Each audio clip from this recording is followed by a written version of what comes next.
इस कार्यक्रम के पुण्यार्जक हैं भामाशाह गुरु भक्त श्री प्रदीप जैन, सरला जैन, संदीप निधि जैन, धार्मिक जैन, निर्जरा जैन, राजीव जैन, स्वाति जैन, सहज जैन, कुणाल जैन, स्नेहा जैन, शब्दिका जैन, पारुल जैन, दिव्यांशु जैन, दीवा जैन, तिजारा वाले कानपुर। जितने ज्ञानी लोग हैं उन्हें ज्ञान में, श्रद्धा में, चारते भेद करना चाहिए। कभी कई मित्र चरणान्यों के भ्रष्ट लोगों को देख करके उनसे गिलानी मत करो। तुम चरणान्यों में लीन थे, उसकी श्रद्धा तुमसे चौगुनी थी। और मित्र, श्रद्धा रहित चरणान्योग मोक्ष मार्ग नहीं है, श्रद्धा सहित ज्ञान चारित्र ही मोक्ष मार्ग है। इसका मतलब ये नहीं है कि भाई रात्रि भोजन करते ही रहे। इसका मतलब ये नहीं है कि भाई आज अपने स्वरूप ना समझे। उसकी अब मैं उसे ऐसा बोलूंगा, बेटा जो इतनी सुंदर श्रद्धा है, अब थोड़ा ज्ञान भी प्राप्त कर लो और थोड़ा तनक तनक रात्रि में छोड़ भी दिया करो, अष्टमी चतुर्दशी से छोड़ दिया करो, चलेगा? तो अष्टमी और चतुर्दशी को, ठीक है, 1 महीना को रात्रि में नहीं खाना, चलेगा? बोल जोर से। क्या? बहुत बढ़िया, 9 बार मुकर पढ़ लो। देखा, हमने प्रेम से उसको चार्ट में भी लगा दिया। हो। अब है कोई ऐसा महाव्रत महान ज्ञानी जीव, उस बच्चे ने जो नियम लिया, तुम लेके दिखाओ, कोई हाथ उठा दो। एक भी नहीं है तो लो, नहीं उठाओ हाथ। वो बच्चे ने जो नियम लिया है, उसने क्या बोला? मैं अष्टमी को, चतुर्दशी को कभी रात्रि में नहीं खाऊंगा। वीरेंद्र भैया, हो बहुत बढ़िया, ठीक है बेटा। अब तुम इससे मालूम कितना लाभ हो गया। अब वो अष्टमी का भी कैलेंडर देखेगा, पंचांग, और चतुर्दशी का पंचांग देखेगा। पालन करना बेटा अंतिम श्वास तक। कैसे? जैसे कि भील ने कौवे का मांस छोड़ा था बेटा, मात्र कौवे का मांस नहीं खाऊंगा। वही जीव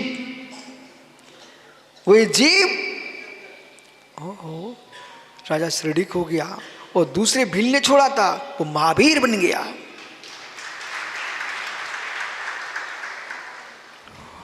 पर कितना पक्का उसने नियम लिया, कितना पक्का नियम लिया। वो बीमार पड़ गया, वैद्यों ने कहा इसको कौवे का मांस खिलाओगे तब ये ठीक हो पाएगा। वो कहता नहीं, मैंने जीवन में घोर पाप किए हैं, एक नियम लिया मात्र जीवन में, वो भी छोड़ दूं क्या मैं? मालूम, उसकी पत्नी ने कहा वैद्य से, ये हमारे भाई की बात मानते, साले की, वो बोलेंगे तो ये खा सकते हैं। साला बुलाया गया। तो वो रास्ते में जंगल से निकल रहा था, रास्ते में एक स्त्री रो रही थी। एक स्त्री रो रही थी। बोले तुम क्यों रो रही हो? बोले भाई, जिसे तुम मांस खिलाने जा रहे कौवे का, वो मेरा पति बनने वाला है, और तुमने मांस खिला दिया तो मेरा पति नहीं बन पाएगा। वो स्त्री नहीं थी, वो देवी थी। गया, अपनी जिया से कहता है आप मांस खा लो ना, स्वास्थ्य ठीक हो जाएगा। बोले नहीं, प्राणंत मुक्तम्यम गुरु साक्षी श्रुतम व्रतम प्राणंत तक्षण दुखम व्रत भंगे भवे हुए। प्राण का अंत भी क्यों न हो जाए, गुरु की साथ में लिया व्रत भंग नहीं करूंगा। प्राण का अंत होगा, तक्षण में दुख होगा, जो व्रत भंग करता है उसके भव में दुख होता है। मालूम, वो तो यूं ही कह रहा था साला। वो कहता जीजा जी बिल्कुल नहीं खाना। उन्हें रास्ते की सब घटना बता दी। बोले एक देवी की आंखों में अश्रुपात हो रहा था। बोले उसने रास्ते में कहा कि जिसे तुम मांस खिलाने जा रहे हो वो मेरा स्वामी बनने वाला, उसे मांस नहीं खिलाना। उसने जैसे सुना, एक कौवे के मांस से मैं देव बनने वाला हूं, आज मैं संपूर्ण मांस का त्याग करता हूं। उसने मांस का त्याग कर दिया। मानवों को, कोई भी जाति का हो, ब्राह्मण हो, क्षत्रिय हो, वैश्य हो, शूद्र हो, कोई भी व्यक्ति हो, उसे कभी मांस नहीं खाना चाहिए। मालूम, वो वापस लौट गया, साला वापस गया, वो देवी फिर रोते मिल गई। बोले अब क्या हुआ, आप क्यों रो रहे हो, मैंने मांस खिलाई नहीं उनको।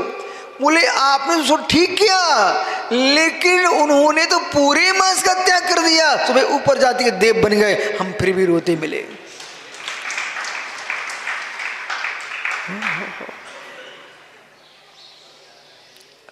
आने दो मित्र, कथा भी करो तो आनंद होके करो, मुस्कुरा के करो, निर्गंत करो, मुस्कुरा के करो। एक छोटे से नियम ने एक भील को महावीर बना दिया। एक छोटे से नियम ने बेटा एक सिंह को तीर्थंकर महावीर बना दिया। वही जीव भील था, वही जीव सिंह था, एक छोटे से नियम ने। ये मालूम क्यों सुना रहा हूं मैं, इसलिए सुना रहा हूं कि आज से राजेश भैया बांजल जी, आदिनाथ जिलाने में कोई बच्चा पूजन करने आ जाए तो मित्र मुस्कुरा करके उसको जय जयंत करना और कहना, हाँ मेरा पिता मुझे संस्कार दे के गया था बेटा, आज मैं खुश हूं कि मेरे पिता के भगवान अब पूजते रहेंगे, तुम जैसे बच्चे मंदिर आ गए। जितनी ब्रागोदय में श्रावक आए देश के कहीं के भी, चाहे पथरिया के आए, गड़ाकोटा के आए, बम्बई, दिल्ली, अमेरिका से क्यों ना आ जाए, लेकिन रवि जब मंदिर तुम तुरंत यूं हाथ जोड़कर, बेटा धोती है भैया, धोती पहन लो, चलो अभिषेक कर लो। इसलिए नहीं कि दान दे जाएंगे, इसलिए कि आपके संस्कार पड़ जाएंगे। हमारे भारत के सारे तीर्थ ऐसे ही चमन होते रहेंगे, आनंदमय होते रहेंगे और जिन शासन जयवंत रहेगा। धन मत देखना, चेहरा मत देखना, श्रद्धा देखना, श्रद्धा देखना, ओह श्रद्धा देखना। गिरते उठ सहारा देना, पर ऐसा सहारा मत देना कि नदी में कोई डूब रहा था ऐसा सहारा दो, बह जा। ऐसा सहारा देना कि गिर रहा था उसको हाथ लगा लेना। ओहो, अब देखो भैया रवि, ये भाई अब जीवन भर मुस्कुराएगा और भविष्य में अपने नाती पोतों से कहेगा कि मैं विरागोदय में गुरुजी ने हमें खड़ा किया था और हमने नियम लिया था अष्टमी चतुर्दशी को कभी खाना रात्रि में नहीं खाएंगे। विनय, इसने नियम अच्छा लिया तो देर क्यों कर रहे फिर हैं? भले कर लिया था फिर उसको दोहरा दो, कम से कम इन सबको पता है। खड़ा हो जाओ बेटा, दोनों भाई, इन सब पता रहे। ऐसे लंबे चौड़े बच्चे भी गोरे नारे रात्रि छोड़ सकते हैं तो काले कलूटे क्यों नहीं छोड़ सकते?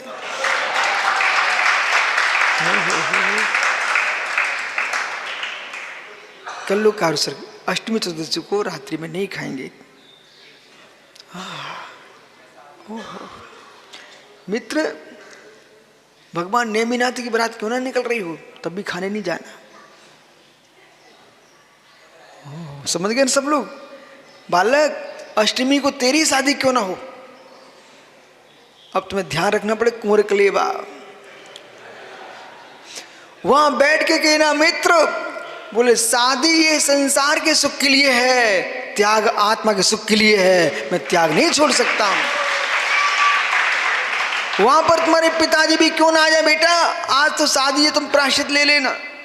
लेकिन तब भी कहना, नहीं पिताजी, धर्म धर्म है, संबंध संबंध है। बहुत अच्छा ये होगा कि जिस भी आज शादी हो रही है वो भी शिक्षा ले ले कि त्यागी से शादी हो रही है। इतने पक्के रहना तुम्हारी शादी भले अष्टमी चतुर्दशी क्यों ना फेरा पड़ रहे हो, लेकिन रात्रि में नहीं खाना। विनय सुना है कि नहीं? बैठ जाओ।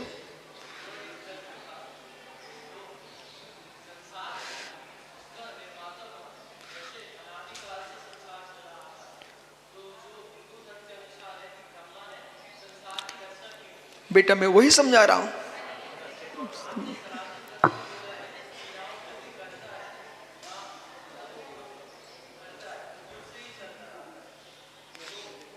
तो यहां समझिए कि बालक यदि कोई करता हुआ तो कोई वस्तु ही नहीं होगी।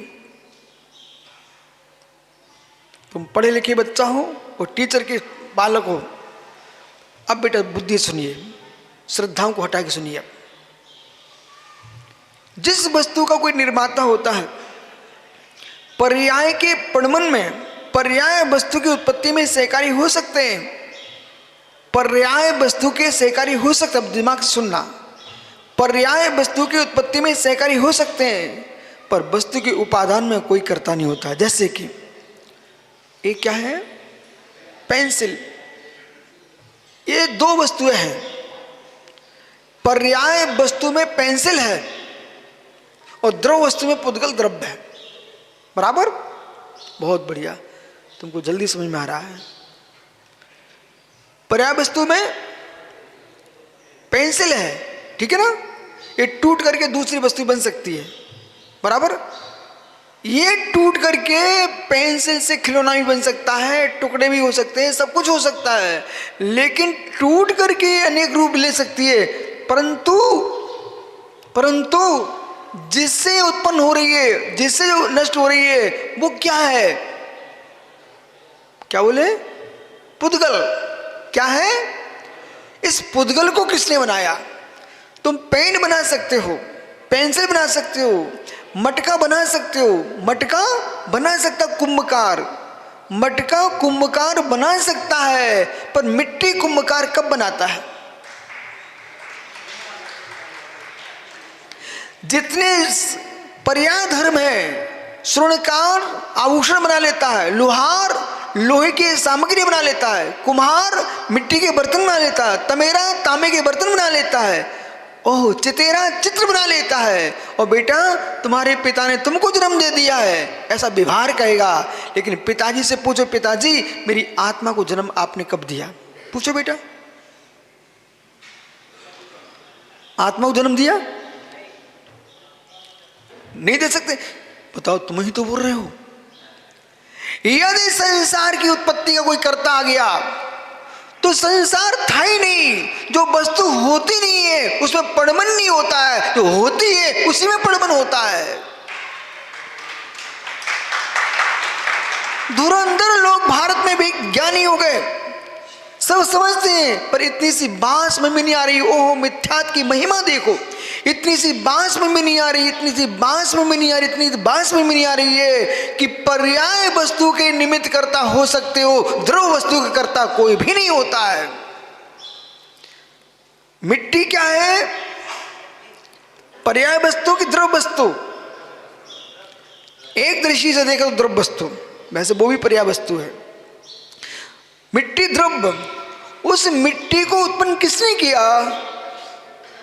इतना सा बेटा पूछ के बताओ। विश्व में आप किसी भी परमात्मा से पूछ सकते हो कि आप ही बताइए, मिट्टी को किसने उत्पन्न किया, पर्वतों को किसने उत्पन्न किया है, पानी को किसने उत्पन्न किया है, नदी नालों किसने उत्पन्न किया है, और आत्मा किसने उत्पन्न किया है? इसलिए जैन धर्म कहता है जगत के लोग अनुत्तीर्ण हो जाएंगे तब जैन दर्शन उत्तीर्ण ही दिखाई देगा। बोले क्यों? इसने किसी को कर्ता स्वीकार किया नहीं है। जो वस्तु होती है उसी में पड़मन होता है, और जो यदि कोई करने वाला जाएगा तो उसका प्रारंभ कहां से होगा? प्रारंभ कहां से होगा?